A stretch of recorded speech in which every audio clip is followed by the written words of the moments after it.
Syederalun, sebuah bangunan permanen yang baru selesai dikerjakan, dirobohkan tim Satpol PP dan WH Aceh Tamiang karena dinyatakan melanggar beberapa aturan. Bangunan yang berada persis di belakang SMP Negeri 1 Karangbaru ini dinyatakan tidak memiliki izin, di mana sisi kirinya menutupi parit besar yang selama ini berfungsi sebagai pengontrol banjir, sedangkan sisi kanan berada persis di pagar sekolah. Sebelum eksekusi, petugas mengaku sudah melakukan beberapa tahapan, termasuk menyurati pemilik bangunan untuk menertibkan sendiri bangunannya.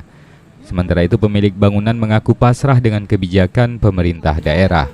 Bangunan itu mulai didirikannya sejak Juli 2020 dan mengaku telah mendapat persetujuan dengan Kepala SMPN 1 Karangbaru.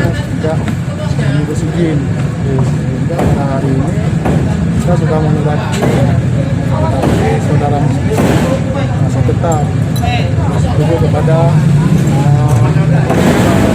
keinginan dia tidak membongkar. Maka pada hari ini kita mencoba untuk melakukan pembongkaran secara paksa.